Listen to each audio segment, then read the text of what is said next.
Hello hello, on se retrouve aujourd'hui enfin pour une nouvelle vidéo. C'est vrai que ça fait vraiment très longtemps que je n'ai pas posté, mais en fait j'avais une montagne de choses à faire niveau scolaire entre les partiels, les dossiers et les nouveaux partiels qui arrivent.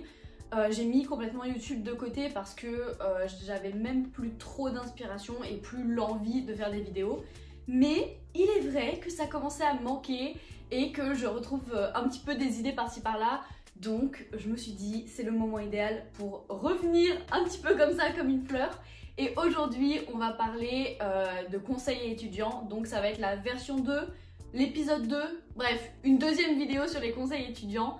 J'en ai déjà fait une qui était un petit peu plus globale, qui ne traitait pas exclusivement en fait de travail scolaire. Aujourd'hui, on va vraiment se baser sur le travail scolaire. Même les 5 conseils que j'ai là, je les ai tous notés et c'est, il me semble, exclusivement du travail scolaire. Ça va convenir aux étudiants mais aussi aux lycéens et même avant, même si j'ai plus trop de recul sur cette période de ma scolarité.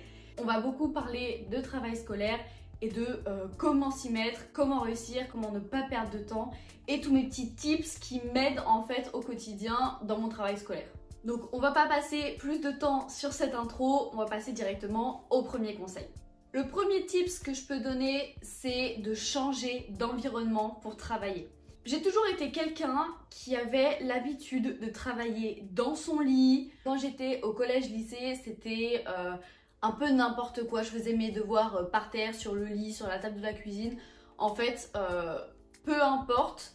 Et en grandissant, en passant au lycée, même quand j'ai passé mon bac, je le faisais déjà. Et encore plus à la fac, j'ai pris l'habitude de travailler dans les bibliothèques. Et c'est vrai que contrairement au fait de travailler chez soi, quand on décide de sortir et d'aller à un endroit précis pour travailler, que ce soit une BU, une bibliothèque municipale ou encore un café, ça n'a pas d'importance. Mais juste le fait de sortir de chez soi dans le but de travailler, ça nous met automatiquement dans un mood un petit peu plus apte à se plancher, à réviser ou à travailler en fait. Et je sais pas si c'est le fait vraiment du changement d'environnement en lui-même ou alors la démarche de sortir pour travailler, mais en tout cas pour moi ça a toujours été hyper efficace. D'ailleurs c'est ce que je vais faire cet après-midi. J'ai pas mal de choses à faire et je sais que je serai jamais aussi efficace que quand je vais travailler à la BU. Je peux travailler de chez moi, il n'y a pas de souci, mais je sais qu'à la BU j'y vais pour travailler. De toute façon j'ai rien d'autre à faire là-bas, donc je travaille et je travaille beaucoup plus efficacement. Deuxième conseil qui je pense va être d'utilité publique pour tous les gens qui ont des dossiers à rendre ou des travaux en fait à long terme, que ce soit des dossiers, des mémoires, des rendus en tout genre. Généralement, quand on commence, on a vraiment du mal à s'y mettre parce que c'est une montagne qui est devant nous et on n'arrive pas à se dire bon allez, maintenant je m'y mets, je planche pendant 1 heure dessus. Généralement, ça nous donne pas du tout la motivation pour travailler. Et donc mon astuce, ce que je fais même quasiment tout le temps quand je veux travailler sur ce genre de choses, c'est je me dis, allez, je m'y mets pour 10, 15, 20, 30 minutes. En fait, je me donne une durée assez courte. Ça dépend des tâches que j'ai à faire, mais généralement quand je dois me mettre sur mon mémoire par exemple, je me dis allez, je m'y mets 30 minutes parce que je sais que j'ai beaucoup d'ouvrages à lire, etc. Et donc 30 minutes c'est une petite durée. Après, quand c'est des choses un peu plus basées sur des recherches ou des trucs comme ça, je dis allez, je m'y mets sur 15 minutes. Et après, si j'en ai marre, c'est pas grave, j'arrête. Et en fait, une fois qu'on s'y met, c'est la tâche la plus compliquée à faire en fait. Une fois qu'on a réussi à se mettre à son bureau ou tout simplement à commencer à travailler, on sait qu'on n'a que 15 ou 30 minutes à faire, donc on dit allez, hop, c'est pas si terrible. Et en fait, une fois qu'on y est généralement, et ben c'est parti tout seul. On arrive à travailler parce que, vraiment, je me répète, mais la tâche la plus difficile, c'est de s'y mettre. Moi, généralement, c'est comme ça que ça se passe. Je dis allez, je m'y mets pendant 15 minutes, je fais mes petites recherches pour mon dossier pendant 15 minutes et après, si j'en ai marre, j'arrête. C'est pas grave, c'était pas le bon jour, pas le bon moment. Et généralement, quand je m'y mets, je lève les yeux, ça fait déjà 45 minutes que je fais mes recherches et je m'en suis pas rendu compte en fait. Troisième astuce qui va aussi reprendre plusieurs de mes anciennes vidéos, dont celle qui précède celle-ci et ma vidéo sur les types de mémoire. En fait, c'est toujours la même problématique et c'est un conseil que je ne peux pas m'empêcher de donner absolument tout le temps, c'est de travailler efficacement et en fait se rendre compte quand on brasse du vent. Et j'ai regardé une vidéo il n'y a pas très longtemps d'une youtubeuse qui vient de commencer, que j'aime bien, d'ailleurs je te mets son pseudo juste ici, qui a fait une vidéo sur la méthode 80-20. Donc je pense que tu as déjà entendu parler un peu de ça, ça tourne depuis pas mal de temps déjà cette méthode. C'est 20% de tes actions donnent 80% des résultats.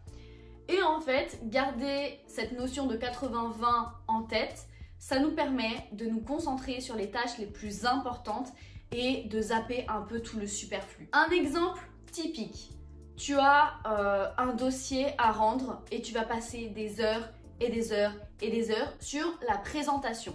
Faire que ce soit beau, bien organisé, tout coloré, avec des images, des machins. C'est très bien, ça va rendre un joli dossier, mais c'est pas l'essentiel des résultats et c'est pas l'essentiel de sur quoi tu vas être noté. Au contraire, en fait, tu vas passer des heures sur juste 20% des résultats. Alors qu'au contraire, te baser efficacement sur les 20% qui vont donner 80% du résultat, typiquement le contenu de ton rendu par exemple, et ben ça va être carrément plus efficace. Parce que ça va être une toute petite proportion de tes actions où tu vas te concentrer vraiment à fond qui vont donner la majorité de tes résultats. Donc si cette notion de 80-20 t'intéresse, je te mets en barre d'infos le lien de la vidéo de cette fille parce que j'ai trouvé que c'était hyper clair et super bien expliqué. Mais je pense que sur n'importe quelle plateforme et n'importe quel réseau social, tu vas pouvoir trouver des infos sur le 80-20. Comme je te dis, tout le monde en a plus ou moins parlé. Quatrième et donc avant-dernier conseil que je peux te donner, c'est de sortir de ta bulle de temps en temps. Ça peut être assez bizarre dit comme ça et je pense que tu vois pas trop le rapport avec le travail scolaire. Mais par exemple, moi, j'ai toujours aimé travailler toute seule, dans mon coin, faire mes trucs à moi sans que personne me parle et sans que personne n'interfère là-dedans. C'est très bien, ça a toujours très bien marché pour moi, mais sauf que avec le temps, je me suis rendu compte que c'était bien de temps en temps de changer de perspective, de discuter avec les gens pour ne pas s'enfermer dans du hors-sujet. Par exemple, ça c'est le cas extrême, le hors-sujet. On est dans notre truc et on en oublie l'essentiel et c'est important des fois de se recentrer sur le truc. Et donc sortir de sa bulle, ça peut être de plein de manières différentes. Travailler de temps en temps en groupe, réviser en groupe parce que ça peut nous faire ouvrir les yeux sur plein de notions que nous, on n'aurait pas forcément jugées importantes. Moi, combien de fois des révisions de dernière minute en groupe m'ont sauvé sur une question d'examen parce que je l'avais pas révisé, parce que j'avais pas jugé ça important et c'est un camarade qui m'en a parlé quand on révisait en groupe, ça m'est resté en tête et j'ai pu répondre à la question. Ça c'est un peu le cas extrême aussi, mais combien de fois ça m'est arrivé? Mais ça peut aussi être d'une toute autre dimension, typiquement pour les rendus. Là moi, mon mémoire par exemple, c'est discuter avec les professeurs. Ne pas hésiter à prendre des rendez-vous avec les profs, justement pour vérifier qu'on est toujours bien dans le cadre de ce qui est demandé, de débloquer des points où on est bloqué justement, avoir d'autres perspectives de recherche et en fait avoir un avis extérieur éclairé. En vrai c'est super important parce que quand on est tout seul dans notre truc, fixé vraiment tout seul, et ben on a du mal en fait à prendre du recul. Et avoir cette vision extérieure qui peut être un professeur, un camarade, nos parents, n'importe qui, nos amis, on s'en fiche, juste prendre du recul et discuter avec un avis extérieur, c'est toujours utile. Je dis pas de baser l'essentiel de son travail là-dessus, sauf si c'est ce qui te correspond, mais vraiment de temps en temps avoir ce point de vue extérieur, ça peut être super intéressant. Dernier conseil, c'est un conseil qui fait vachement écho au dernier conseil de ma précédente vidéo où je disais que je perdais énormément de temps sur mon téléphone et que c'est pour ça que j'avais mis une limitation de temps sur certaines applications pour éviter de perdre du temps inutilement. Et je disais à ce moment-là que je perdais du temps parce que je scrollais sur les réseaux sans même m'amuser, sans même me divertir, juste par réflexe. Et j'arrive pas à retrouver la vidéo qui parle de ça. Mais sur TikTok, justement, j'étais tombée sur un gars qui parlait de la détox de dopamine. Pour le moment, je me suis pas énormément renseignée sur le sujet, mais je sais que ça a énormément résonné en moi. Et en fait, il parlait d'un phénomène, pareil, ça a un nom, mais j'arrive pas à retrouver ce nom-là.